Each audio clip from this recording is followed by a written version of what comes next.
Honestly, I might catch a flight tonight, just in time to pick you up and see the sunrise.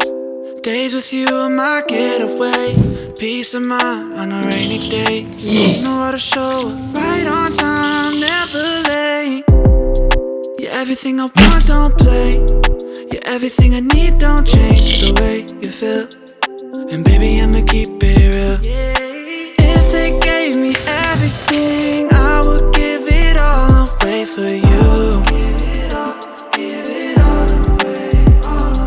With you, I know I'll be okay. What's up y'all, this is Marco C here. In today's video, I'm going to show you my typical diet on my fat loss phase. I'm now currently eating 3,000 calories, 3 meals per day. For breakfast and lunch, I'm basically eating the same thing, that is rice with curry soya granules. 400 grams of raw rice, 110 grams of soya granules, that is textured soy protein, pasted into small granules, and it's pretty meaty. It's pretty easy to cook. I just have to cook them in stovetop for 2 minutes, add whatever condiments I have. I do mainly curry powder because it's easy to store, especially when it's in powder form instead of liquid. It's also pretty nutritionally dense with a lot of antioxidants packed into curry powder. I added some iodized salt to bump up my iodine intake, as well as adding some black pepper just to spice things up a little bit. And this is my second semester of my final year, the final semester in my university. So this serves as a record for me. For those who are interested in starting your own business as an entrepreneur, start a company, or just doing freelance work, I'm going to share my 2 years of experience at the end of the video. So make sure to stick to the end of the video. Now it's 9:45. I woke up at 9. I got a class at 10:30, which is a Spanish class. I wanna take you out of your head right now.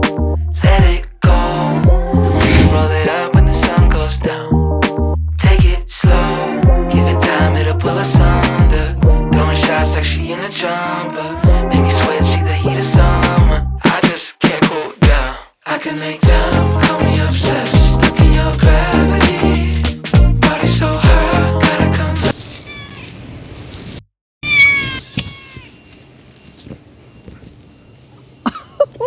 Got my lessons done with my friend Calvin, my group mate. We are doing a Spanish group project soon. Now, I did a rookie mistake of doing midterm examinations. I forgot to bring my pencils, so I borrowed his stationery during class. Gotta get back to hostel. See you in 2 weeks and hopefully we'll do a good presentation.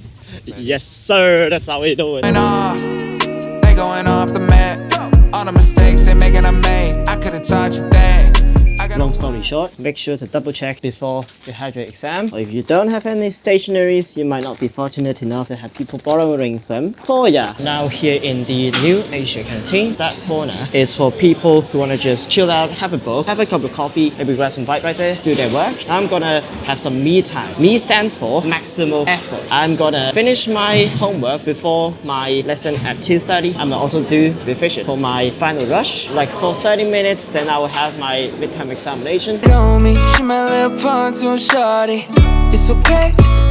Just did my French midterm examination. It's to write a text of 280 words. I only wrote 180. I didn't pay much effort to this exam. Yesterday I was supposed to be doing revision, but then I got a pile of new clients in hand, which is also an excuse. Then I prioritized dealing with the new clients and all my clients check in. Then I got distracted by those work, which could actually be done later. Then I didn't even revise for my French exam. I think I'm going to fuck it up, but anyway, maybe I will work slightly harder next time. And I also did the listening test. My professor is so kind that she arranged the other listening test specifically for me, because I missed that when I went to the US, and I did that this time, and it's much more difficult than the last one because we not only have multiple choice questions, we also need to do fill in the blanks and writing sentences. French, why are you guys speaking so fast? I just couldn't follow up with your tempo. It's now 5:25. See you guys in the gym. Hometown looking like you still the man. I see some epitomes of what it's like to finish last. I wonder what it's like to drop and ain't feeling that. Been through a lot, but I ain't never had to deal with that. And fuck a bottom bunk, I'm done laying Workout session for today is done. It's basically a upper body workout with a moderate training volume. In the past, I would just train 1 to 2 sets towards failure with about 5 to 6 exercises per workout. Now I'm having 7 exercises with 2 to 3 supersets to reduce the amount of time spent in the gym, as well as get a little bit more glycogen restoration or nutrient partitioning.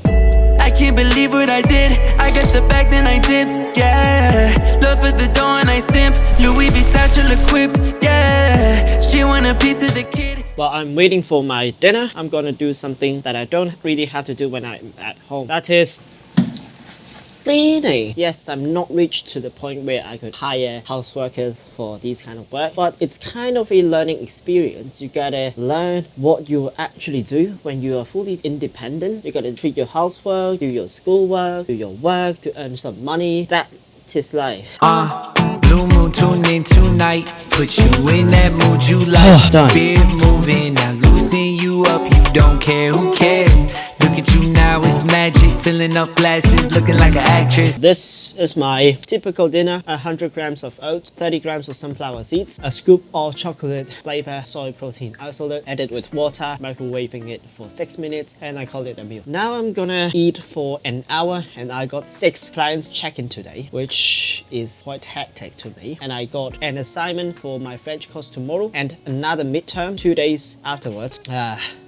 Help myself. Before I end my mundane vlog, I want to share my experience on being a so-called business startup as a university student. Number 1, you gotta embrace loneliness. There's nobody around me that I could relate to. I barely see young entrepreneurs around me. Even when I met them, they were often too busy to spend time with me to share their experiences. And on the flip side, I understand that since many times when my friends invited me to join their gatherings, I gotta say no since I got something more important to do. And it's hard for me to make friends since whenever I think a person doesn't have enough value for me to learn from, I wouldn't invest my time to develop a relationship with him or her. With all these reasons, I often internalize my thoughts whenever I have ups and downs along my entrepreneurial journey. Number 2, focus less on savings and more on investing. I come from a poor family background. My parents always told me to save pennies and not spend them on expensive stuff. I did that too when I was 19. I started reading books about finance and self-development. I started wondering, can I actually become rich like those book authors? The main idea I get from all these materials is that if I have to get what most people don't get, I have to do what most people don't do. When many people are saving pennies or wasting money, I have to invest. When people are following the popular safer route, I have to walk the dark, risky and lonely route. This mindset stuck with me since then, and I have since invested 5 figures of US dollars on my business over the last 3 years. Every penny I earned got invested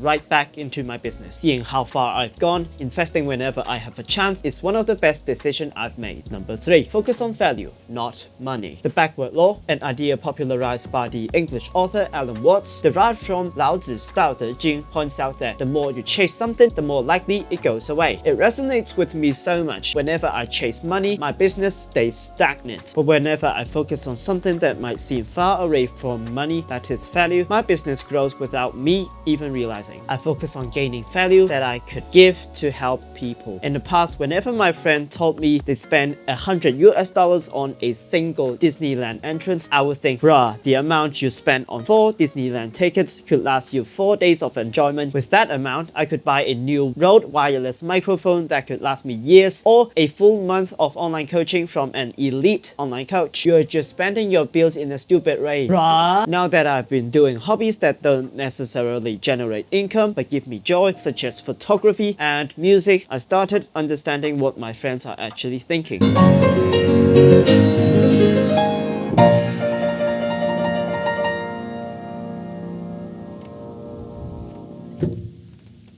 Let's go! I started digging myself out of the logical thinking cave and explore the emotional world. I realized that at the end of the day, money is just a tool that could get what we truly want. That is happiness. Yeah, buddy. Lightweight. Earning money is never the end goal, but earning joy is. So perhaps spending money on Disneyland tickets is a way that brings them joy that is immeasurable. Now that I've been focusing less on earning money, but rather becoming an all-round human being that brings value, life has become so much more fulfilling. I hope you find this video helpful, and if you do, don't forget to leave a like, subscribe, and hit the notification bell. And until next time, folks, peace!